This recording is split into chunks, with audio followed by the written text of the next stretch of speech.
Hey guys, welcome to Free Coding.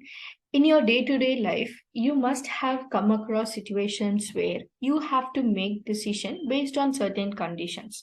So that's what we're gonna see today. How are you gonna teach your interpreter or tell your interpreter that interpreter has to make decisions based on different conditions? All right.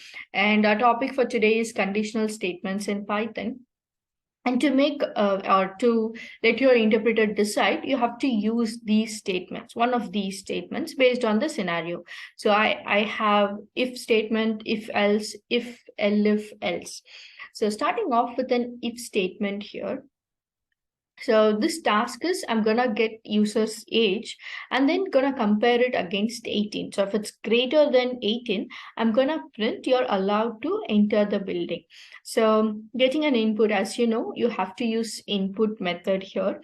And since your interpreter reads any input as a string, make sure you convert it into integer. Only then you will be able to compare it against a number.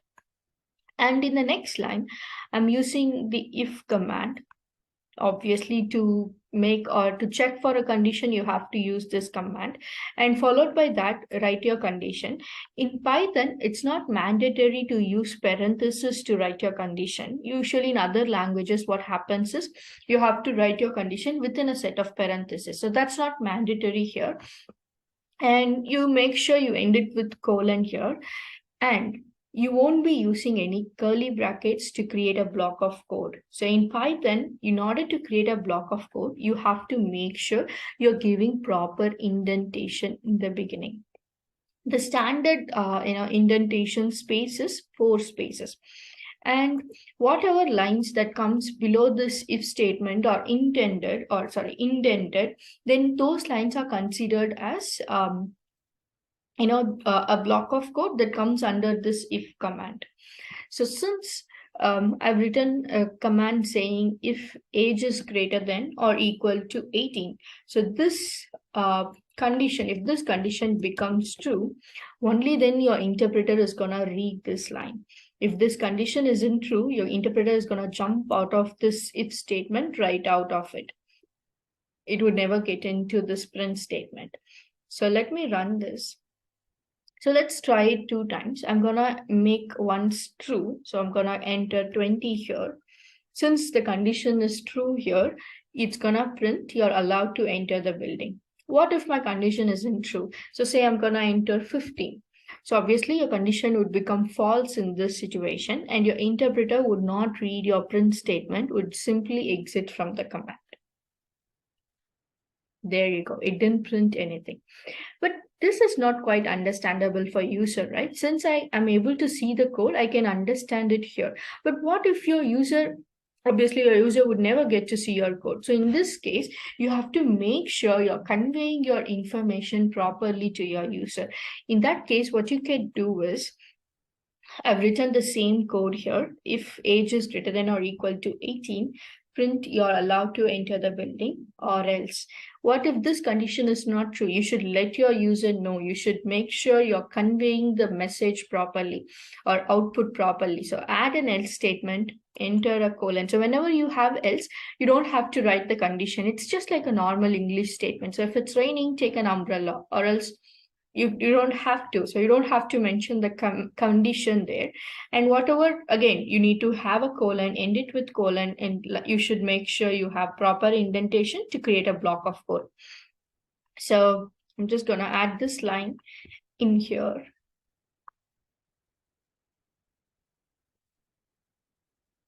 All right.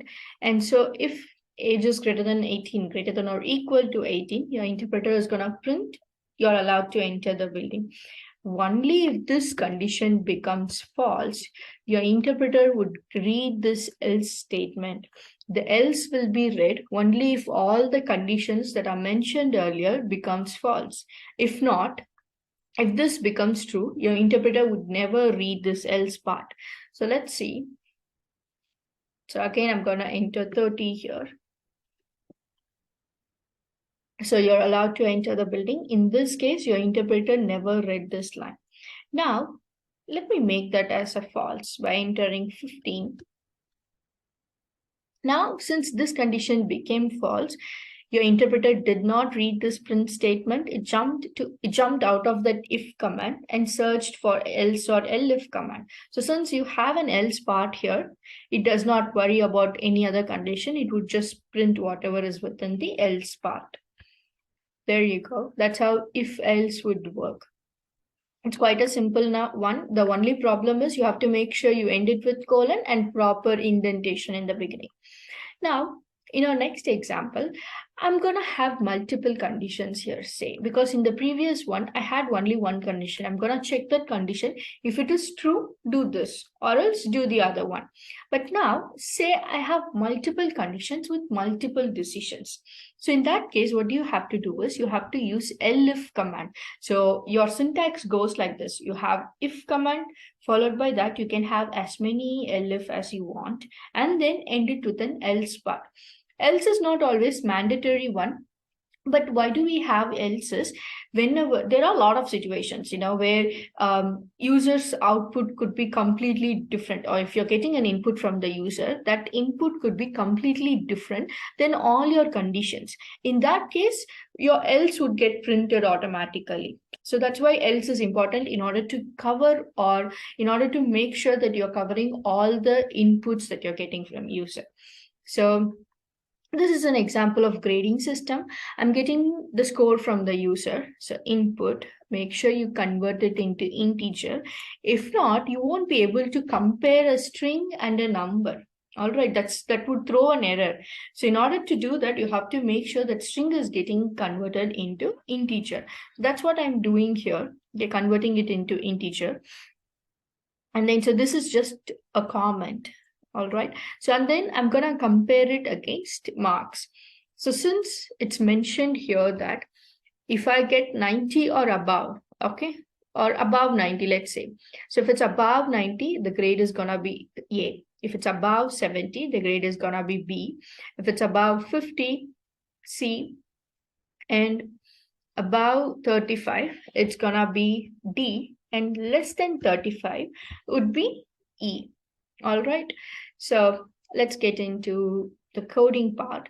Now, guys, there are a lot of things comes into play when you deal with numbers, okay? Because either you can use AND operator in order to mark the boundary, or the range. So say your score has to be greater than 90 in order to get grade A. So that's different. It has to just be greater than 90. But your next one is for grade B, it has to be greater than 70. But at the same time, it has to be lesser than 90, or from 70 to 90, the grade is B. All right. So in that case, you can either go for AND operator, or you can make sure you're lining your code properly. So if it's greater than, because only one of the condition can be true, and as soon as one condition is true here, your interpreter would not read the remaining condition. Say for example, my score is 92. In that case, my first condition would become true. All right. In that case, your interpreter would not read the remaining elifs as well as the else part and exit from the if statement. Now say my score is say 75. In that case, this would become false. Only if this becomes false, your interpreter would read the next if statement or elif statement you have. So in that case, this elif is going to become true. And since this is going to become true, the remaining would never get to be read by the interpreter. So you have to make sure when you're dealing with numbers, you're lining up, you're giving a proper order for your conditions to compare. So what I have done here is I'm going to check if it is greater than 90. So if it's not, so if score is greater than 90, print grade A. If it's not greater than 90, I'm going to check if it is greater than 70. So if it's greater than 70, this itself implies that the score is between, if this becomes true, the score is between 70 and 90, because if it was above 90, this condition would have become true, right? So you can't go the other way around here. And so say my score is 30. All right. So in that case, this condition would also become false. Now my interpreter is going to read this elif statement, score greater than 50. It's still false, but this indicates that it's comparing between 50 and 70. All right. And if ELIF score is greater than 35, this is also would become false here because my score is 30 here. And then my else would get printed. Since all my if and elif became false, automatically else would get printed. This is like a default one here. If none of the conditions are true, this would get printed. So there you go. I got grade E. Let me run it again and try checking for 78. So in this case, the grade would be B.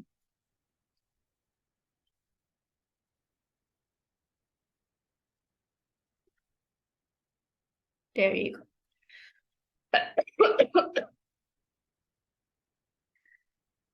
So we have covered if statement and then if else, and we have also covered if ELIF else statements. Now, we're going to discuss about having nested if statements here. So say I'm gonna get an input. Say if it is raining, I'm gonna ask user, is it raining outside? Okay, so that's one input. So they're gonna press either print yes or no. And if the user is printing yes, what I'm gonna do is I'm gonna ask user another input. So if it's raining, yes, and then I'm gonna ask, do you have an umbrella? If so, then great, you won't get wet. So here, as you can see, after collecting my second input, I'm trying to check that input whether it is yes or no, and based on that, I'm giving or throwing them an output. So only if user prints umbrella, yes for umbrella, then I'm gonna print great, you won't get wet. Else, if it is raining and if user does not have an umbrella, then obviously they're gonna print no here. I'm gonna print enjoy the rain then. Or else, if raining isn't yes, if user prints no here, then this entire code would never be read by the interpreter, because this condition would become false here. The interpreter would read this line, but that condition would become false. Then your interpreter would jump to this else part and print whatever is in the else statement here. So that's it here, nothing big, but there are few syntax that you need to take care of because I have a nested if statement. So this nested if statement is within this main if statement. So you have to make sure you have the proper indentation. No matter how many lines you have inside an if command or inside a block of code, the indentation has to match. You have to align the code accordingly. And another major thing that you need to care about is when you are comparing a text against another text, if uppercase, lowercase does not matter, make sure you convert it into one case. For example, here, I'm going to ask the user if it is raining or not. If user prints either yes or no, what I'm going to do is I'm going to check, I'm going to convert it into lowercase here. This is how you convert it into lowercase. If raining dot lower is equivalent to the lowercase yes. All right, because here I don't have to worry about uppercase and lowercase. I can simply convert it into one case and compare it against to whatever I have. And then ask for umbrella. Again, I'm converting users output into lowercase and comparing it with lowercase yes. All right, that's it here. Or I could also, what else I could do is, if you think your your user could return some other input or give some other input other than yes or no, you can put an elif here. So elif raining dot lower is equivalent to no. I'm gonna print awesome, enjoy the sunshine. If not, if user has not entered both yes and no, what I'm gonna do is I'm gonna tell the user, please check your answer. All right, so let's try all three conditions. So is it raining? I'm gonna say yes, everything in uppercase. Python is a case sensitive language. So this yes is not same as this yes. That's why I'm converting it into lowercase. Do you have an umbrella? I'm gonna say So as you can see, it has entered this first if statement because the condition has become true here. I'm gonna say no, then enjoy the rain. There you go. And let me try it again. I'm gonna say no this time. Awesome, enjoy the sunshine. Now I'm completely gonna type something random. Please check your answer. There you go. In that case, what you could do is you can make it repeat. All right, that we will see in a different tutorial. Now, here we have another final example, the same example, but this time instead using if command. There is another way to do this. Why not nested if is? It's not little, suggestible because it creates a lot of confusion when you're creating a block of code because this indentation is quite an important one here. Either you could be getting a lot of errors or you might be getting wrong output. In order to avoid all those things, this is a better choice here. So say I'm getting both the inputs, raining and umbrella. Does not matter whether raining is yes or no. All right. So I'm gonna get users input saying, is it raining? Or do you have an umbrella? Both the questions and being stored it under raining and umbrella variable. Now, if it is raining and if user has an umbrella, I'm gonna print, great, you won't get wet. Okay, in that case, what you have to do is you have to use AND operator. You will be using these logical operators and or operators when you're checking for multiple conditions. And operator is when you want all the conditions to be true to execute or to make a particular decision. In that case, you have to go with and operator. So say I have two conditions here. One is umbrella has to be, it has to rain. Raining output should be yes, and umbrella should be yes as well. Only in that circumstance, I'm gonna print, great, you won't get wait. So in that case, look how I have written it. If raining dot lower, I'm just converting it into lowercase and comparing it with the yes, which is written in lowercase. And umbrella dot lower is equivalent to yes. So in that case, it's gonna print, great, you won't get wait. In the next statement, what I have done is, what if user says yes for raining, it is raining, but they don't have an umbrella. In that case, I'm gonna print enjoy the rain then. So for that, I have written the statement as ELIF raining dot lower is equivalent to yes and umbrella dot lower is equivalent to no. So if it rains and does not have an umbrella, print enjoy the rain. And I also have another condition here. What if user says it's not raining? If it is not raining, in that case, do not worry about umbrella. Does not matter here for this task. So elif raining dot lower is equivalent to no.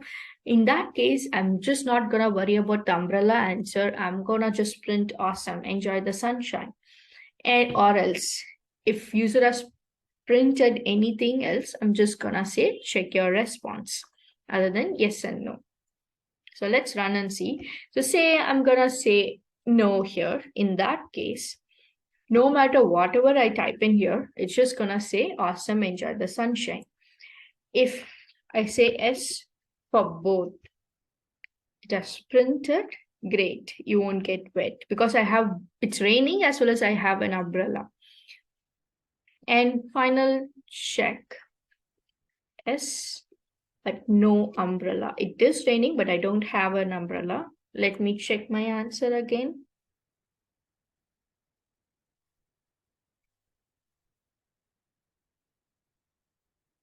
Right. Enjoy the rain. There you go. So that's it with if elif else statement. So if you have to make sure you're becoming an expert in all the basic concepts so that you can actually become an expert in Python by going forward with advanced courses. So with this, I'm going to end this video. We'll see you in the next video with a different concept. Bye. Take care.